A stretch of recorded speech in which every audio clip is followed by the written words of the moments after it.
And now it's Deborah Kobylt Live. Hey, everybody. Thanks for joining us today on Deborah Kobylt Live. My guest is just delightful. Naveed Mardi joins us. He is an author, he is a host, and he also is a Manny. In other words, a nanny, but he is a male nanny, right? So thank you so much for joining us. Let me hold up your latest book, Alien Pizza. Absolutely adorable and charming. And it's not Thank just you. adorable. Yeah, but it's not just adorable and charming. There's a real message in there, too, for little kids. And also your first book, Maple, the syrup sneezing tree.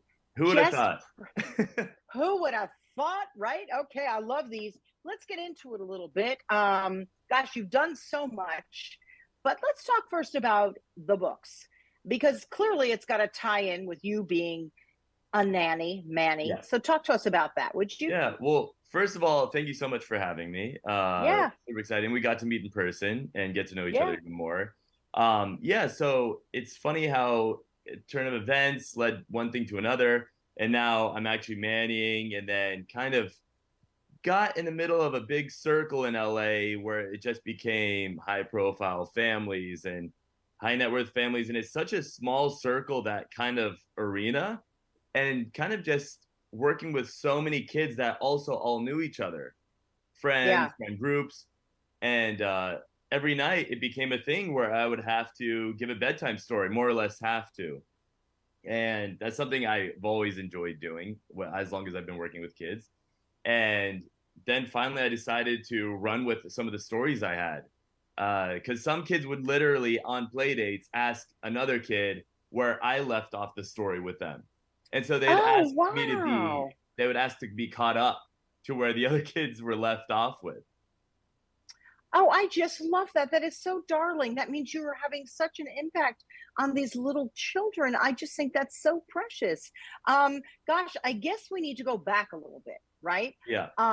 Because you didn't really study about, being a nanny when you were in college. No, no. You are also of Iranian American descent, which I'm Mhm. bringing that up for a reason because I know that your dad was not a nanny. This is sort of an interesting sort of journey that you've been on. So Yeah. let's go back to college.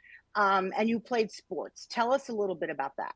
Yeah. So I went to college to play basketball in the St. Louis area. Mm-hmm. Did not like the program. Oh, And I was told, you're tall, you're bigger, like try rugby out. I did, fell in love with it, then won the US championship, oh, got wow. recruited for the Iranian national rugby team. And Wow. during that time, like rugby isn't like the NBA, NFL, so it doesn't pay the same. So usually you Right. have like outside work in the off season or whatnot. And I was working at a day camp. I've always actually loved working with kids, so it was really fun for me as well. And yeah, so that's how I really got introduced to working more daily with kids and all ages of kids. Something that didn't realize later on, it would fall into a huge career actually, and that I've Yeah. continued to do now for 6 years. So you were working at a camp, and how did that evolve into being someone who is nannying kids? And what does that involve here? Look, I live in Los Angeles. I get it. It's a very close community, and I know the community where you worked. So I kind of know how that goes. And I know for word of mouth, once somebody is pretty terrific, like I know your reputation is, it just spreads. So how did that even start? Yeah, I had a friend who worked for an A-list family, and then I would go over sometimes, and they would see me interact with the kids, and it was all female staff. So Mm. there was no real male energy in the house, and I think it was noticed, which is fine. But I was noticed when it was brought to my attention, Yeah, introduced yeah. the idea of, hey, would you like to work with us? And I was like, yeah, sure, that sounds great. I'd love to, because they, me coming from my athletic background, which they knew about. They wanted me to introduce like rough housing, like really, like it was as simple as that. I started calling him Punk, and then he would call me Punk, and then they were like, "Oh, he's like, okay, he's really coming into his own of being a boy." Because usually it was like fingernail painting, uh, playing Fingernail, Frozen right, with his smaller sisters, and so right. she was like, "I need you to go take him to play basketball," which we did. Then one thing led to another. play dates, family friends coming over and seeing me play with them.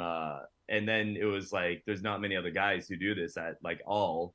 So they would ask me if I can come work for them. And then it just became one family after the other.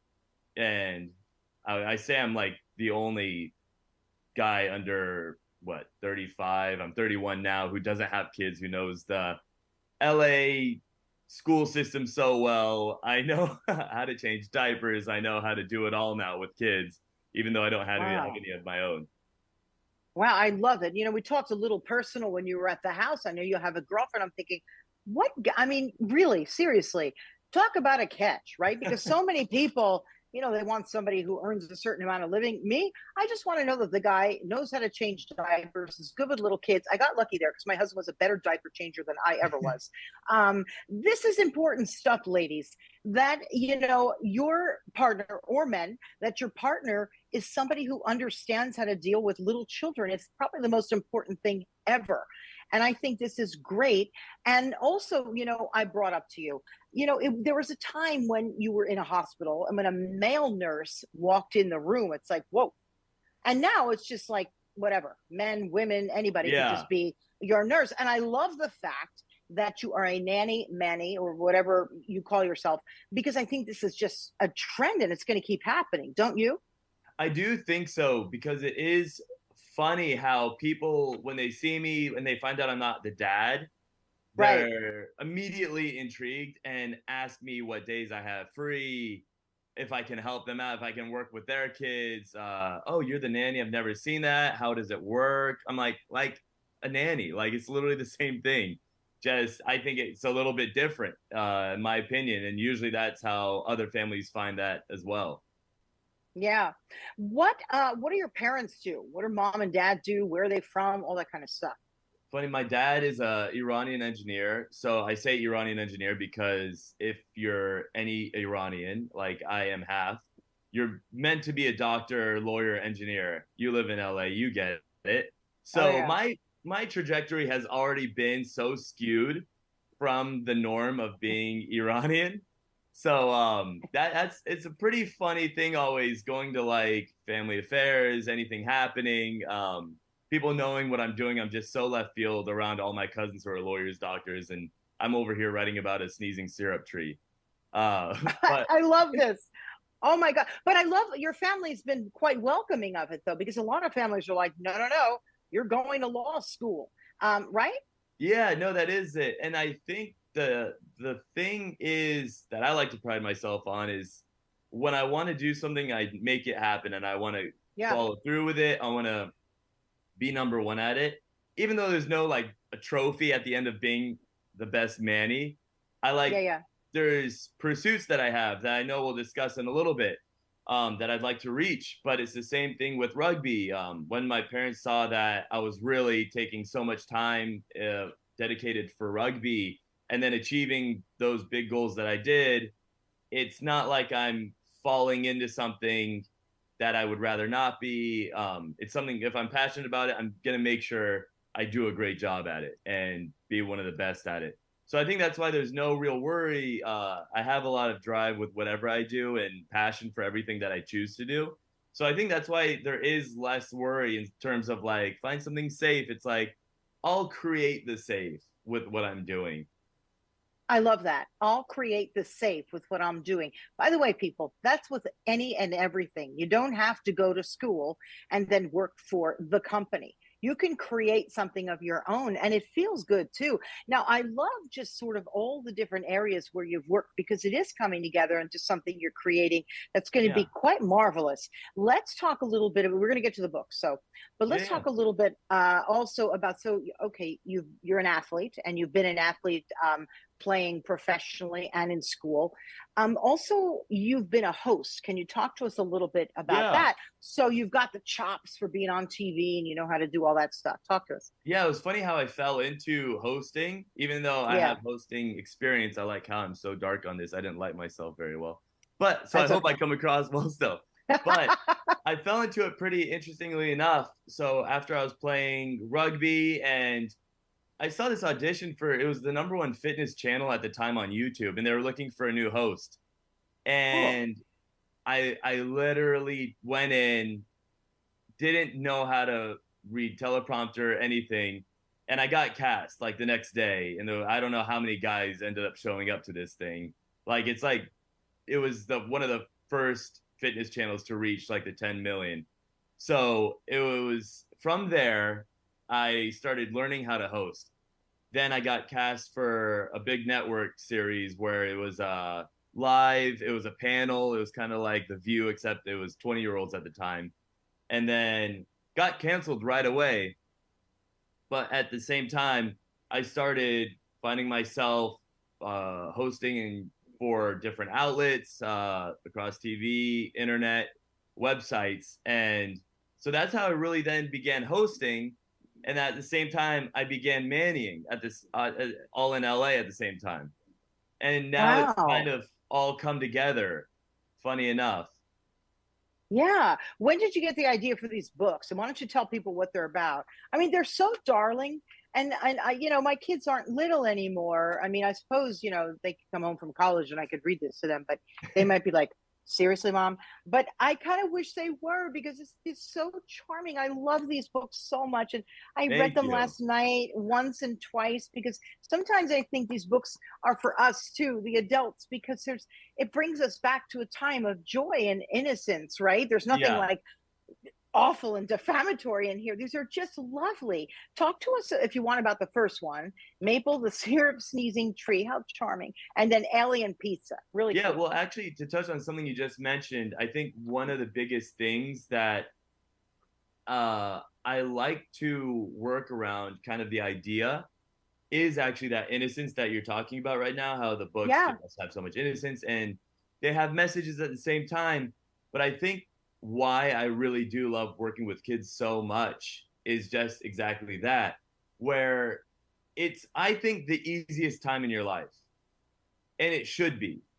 So I really like to enhance that experience for kids Hmm. in any way I can. So that's why I am very high energy with the kids.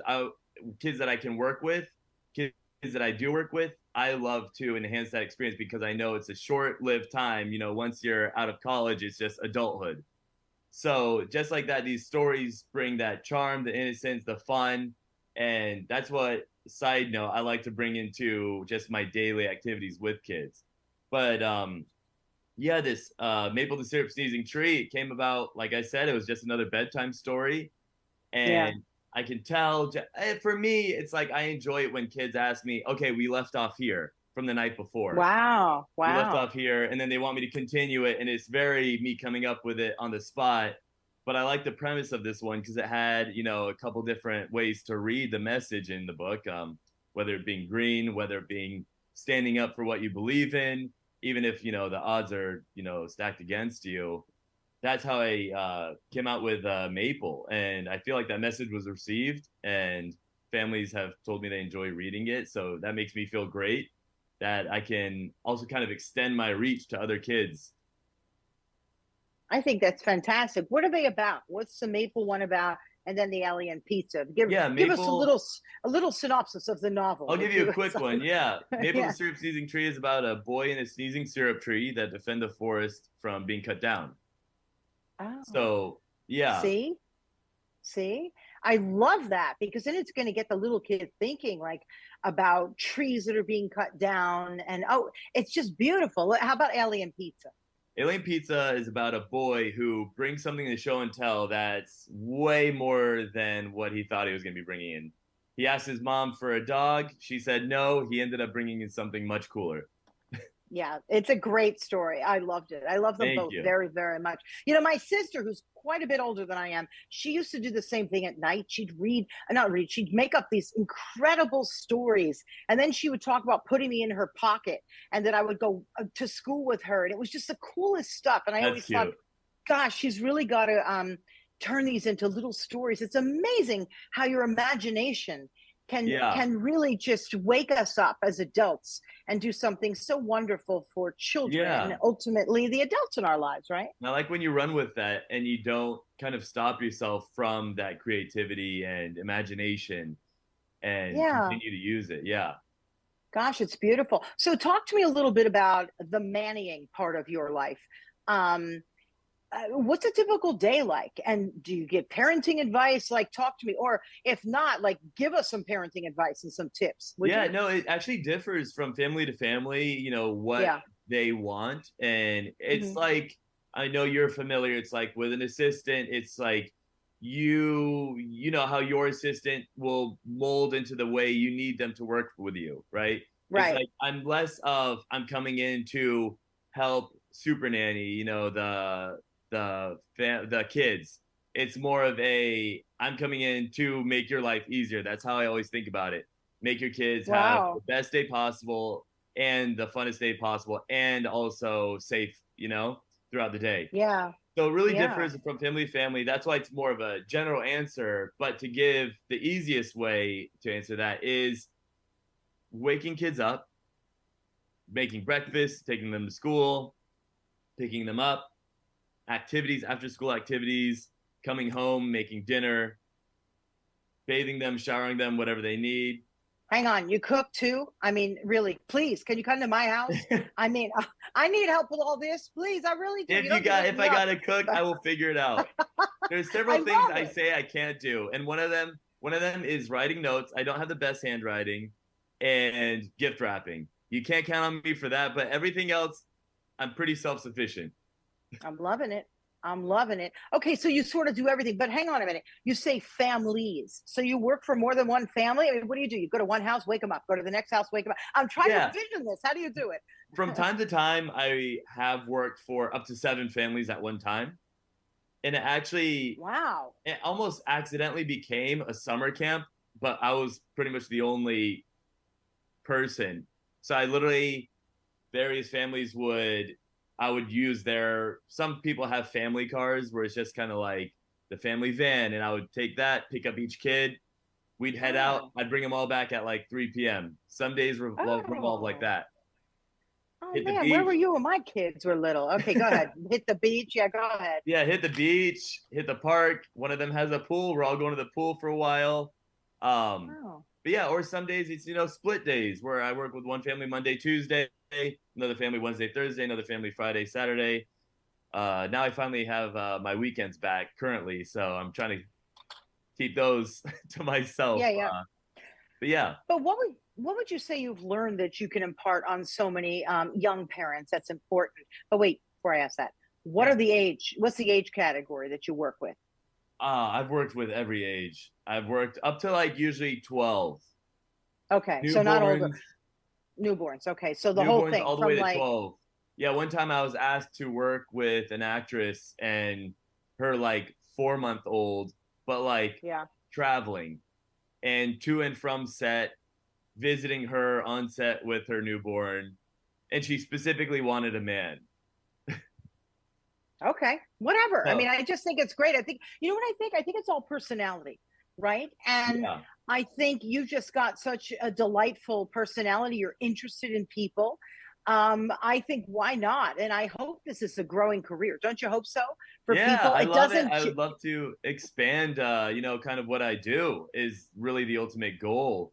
I'd love to have a touch in kind of everything, whether like kid related, kids entertainment. That's already yeah. what I do every day, and I'd love to just broaden that. Someone told me that you've been called sort of the millennial Mr. Rogers. So, look, you've got hosting experience, you've got kid experience working with children, you've got writing experience. Clearly, you've got a terrific presence, lighting and all. So let's talk about what could be the next step here for you, because I, The I next see step, it. yeah, Yeah. as the next step is I'm using some of my background in traveling around the world and Oh, learning how kids, grow up differently and how culturally things are very different from one region to another, especially with first world compared to many of the majority of other places around the world, how things are just so different and kind of educating kids that kids just like them grow up differently right. and that it's something to be aware of. Because it's like, Hmm. how your parents, I'm sure your parents said it, everyone's parents has always said it. When you sometimes complain a little bit about something whether it's like, oh, I don't want to go to school today, at least because my dad was, from Iran, came Yeah. here, he would always tell me, oh, you're complaining about school. Like, I had to walk to school. I had to carry a 50-pound backpack home, like telling me all this stuff. And it is true when you actually think about it. It's, yeah, True. maybe my parents did drop me off at school. My school wasn't going to get blown over by the wind, Yeah. etc. And there is that. And so I want to give that message to kids through educate, like learning about how kids, live their daily lives differently Yeah. instead of Let's talk. giving them a message in a lecture. Yeah, no good. Which I think I did maybe a little of both, right? But I don't think lectures are ever. They don't really listen. It kind of goes, that saying, in one ear and out the other. But Yeah. by example, by telling stories is really the way. I Yeah. do want to talk a little bit about. You've been in Bangladesh, New Zealand, talking about the boat school and also about no rules at recess in New Zealand. Can you talk to us about some of the ways that other nations and continents do what they do? Yeah. So for me traveling, I've been able to experience so many, like I said, ways that kids live differently. Their everyday, which is Yeah. their norm. And now also on top of research where I found I've found so many different ways that differ from one another. And it's pretty interesting when you just find out that kids have these different daily lives, even though Yeah. they all at the center want to live, learn, and play every day. They do want to do these things, and it's done so vastly different from one place to another. And yeah, it's just something I would like to further explore and educate. But what was it like there when you were in Bangladesh? You could describe for us the boat It was school. I like found that. for Yeah, go ahead. India, it's, I mean, it's like, I guess so many people take so many different types of trips. I went there for rugby. And so my experience there was obviously more sports focused because we were playing, but still I got to experience the way these kids, and at the time I wasn't mannying, but I No. still was observing and taking in all the culture. Like when I used to go to Iran all the time, I would see kids playing. I would go to schools sometimes just because my cousins maybe went to the schools. And Yeah. no, it was just eye opening for me. Even though I do feel I am more culturally aware of the world, how the world works, not just my home base, how it works, just more around the world. And it is something I feel like so many people need to learn about because I mean, Sure. as even to go as far as sometimes when I bring the kids, we want to go hit the beach and they want to go surf, and we stop by my place so we can go grab my surfboard and hit the beach. Some of them think this is a hotel, and Okay. It must and be I pretty mean, nice. well, it's just a normal apartment, but I think because they're more boxed than a house, it's, Right. oh, where's the front desk? And I only say that because that's what I'm saying in terms of like Yeah. I'm aware of how things are different. That's just one minute thing, that's Yeah. just in LA right now. But imagine seeing how somebody else who the school does get blown over maybe once a year and has to be rebuilt is eye opening to a kid to see who isn't familiar with that at all. So that's why I'm just comparing this where I'm saying, my apartment's thought of as a hotel. And so, Yeah. yeah, But so I that's love my this. experience. Yeah, I love the story you told me about kids going to school on a boat because sometimes they have to if there's flooding and whatnot, right? I mean, I love that Yeah. story. And also in New Zealand, if you could tell us, through your prism, how they have really no rules at recess. I'm not sure if that's a good or bad thing. I'm not quite sure because, Yeah. you can get pummeled a little bit. So But those could two you tell us? were, yeah, those two were for some research. And I had actually gotten in touch with some of the people who work at the schools, who are involved with the schools, some who are Right. involved with nonprofits, because I'm just gathering all this kind of Yeah. intelligence just to learn about everything, and so I can present it myself. And yeah, this school in Bangladesh, it's literally boat school. This entrepreneur had found a way for kids to attend school daily because 1/3 of Bangladesh floods every year, which is Mm-hmm. shocking and something we can't even fathom when I'm saying that I feel like I'm culturally aware of the world, but for me, that is so something I can't even comprehend because I've never experienced anything like that. So these kids in Bangladesh, this entrepreneur created boats. He converted boats into literally they act as a classroom and a school bus. They pick up kids Wow. from different docks of different villages. They attend class for a couple hours, then drop the kids back off on the docks because they literally had been having their permanent schools flood so much that they can't keep rebuilding it. And so now That's there's some pretty, boats. Yeah, there's boats that act that's as really, playgrounds, libraries they've created. They have over 500 boat schools now. Yeah. And for New wow. Zealand, they have this concept where it's a school in oh my god, it's slipping my mind. Um that's not I don't think it's Auckland, but they literally during recess they have the idea of no rules. They like kids learning from their mistakes, learning, hey, that can hurt. That don't do that next time. And I really love that because that's what I do with the kids I work with. I'm not so much Mm. a helicopter mom or helicopter Manny, I guess you could say. I'm more of I like the idea of you falling once, not happening again.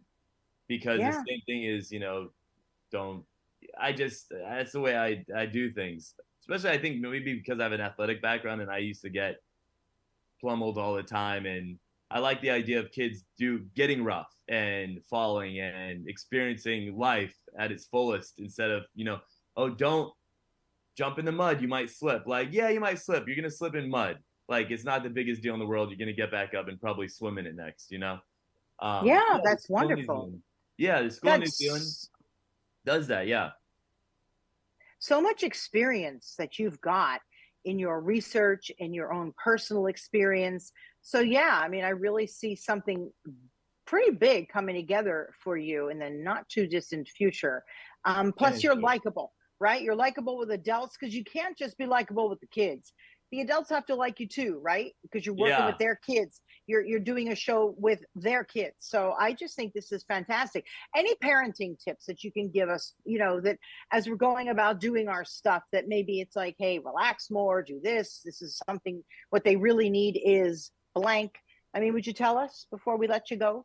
Yeah, I think being on the same page, and it is just something I've generally gathered, Yeah. is parents being on the same page, parents, grandparents, family, all being on the same page with these are yeses, these are nos, these are don'ts, these are do's.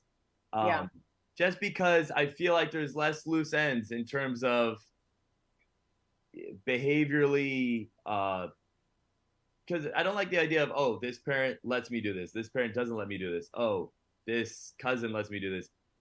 It becomes all just this is how things go. You know how Right. I used to do it too to my parents. My mom would say no to a sleepover. I'd go, Dad, and my mom would scream from across the house. He already asked me. I said no. I Or love that one. When you say she would scream across the house, because I would do that too. And my kids are like, why are you always yelling? I'm like, I'm not yelling. It's just that, nobody's hearing me. So yeah, how about like keep your voice down? I swear when you keep your voice down, they hear you better. Am I right about that? no, that's true. That's true. Yeah, no, it's completely true. But it's also whether it's like when you get home from school, you're doing homework right away. Like mom wants you to do that, dad wants you to do that. It's not like dad said I could watch a show first. It's Yeah. everyone on the same page. So then it also makes it easier for me because it's unwritten, but obviously there's a hierarchy. Like I don't have as much of a say as mom and dad. So if mom says no show after school, homework first, but dad says show after school, but they're not at the home at the moment and it's only me, I'm also like, which one, you don't want anyone to be upset. You do like the order of like, hey, this is just what we're gonna do. We gotta earn playing, like just finish your homework. But Yeah. yeah, it's just Well, communication. you must be doing something right because I know that you work with some quite notable families. I can't tell anybody who it is, but you do. And Yeah, word does get around very quickly when you work in that kind of environment and people are pleased with your work. So kudos to you. And thank you. also for sort of turning in what you love into creating something that I think is going to be really valuable to a lot of people. So we're going to be really keeping an eye out for that. So Thank you tell so us a little much. bit. Yeah, how can people get in touch with you? Maybe if they want to be clients, and also how they could pick up the book and all Yeah, that other you good can reach stuff. out to me on Instagram. I'm usually super active, sharing funny stories, videos, some of my read aloud pictures and videos on Naveed Mardi, my first and last name, on Instagram, and then also on my website, naveedmardi.com. You can purchase a book, reach out to me, ask me questions. Super happy to always get in touch and answer any questions you have. Yeah, well, you've been just delightful. I've just so enjoyed getting to know you and reading these books. And please, people, if you're looking for an interesting Manny, I mean, I just don't know which word. In fact, I wrote down Manny and my assistant changed it to Nanny. I said, no. He goes by Manny. I'm hoping that word becomes just sort of more commonplace in our vocabularies, right? Yeah, it was just Because funny. I just like the that's, idea because my girlfriend would yeah, be it like, is. "Let's go by Manny." I was like, because when I do say Nanny, it's the one category, but I like when you say Manny. It's kind of shocking because then you're like, "Oh, it's Yeah. like actually a dude who does Yeah, this." it's a dude. So Yeah, anyway, thank you so much. I mean, it's just been sort of an enlightening conversation about, ways to do things that feel organic to ourselves. And you're doing that, working with young thank people, you. using your sports and all that you've learned, your writing talent, your hosting talent. Looking forward to seeing what's ahead from you. Naveed Mardi, thank you so much. And everybody, you can find this interview on all audio platforms, whether it's Amazon, iHeart, or just anywhere, and also video platform on YouTube, Facebook, Instagram, and just about anywhere you get your podcasts or vodcasts. Just look us up, Deborah Kobylt Live, and you'll find our show. So thanks everybody for joining us. Please invite your friends. We'll see you next time. Bye bye. Thank you.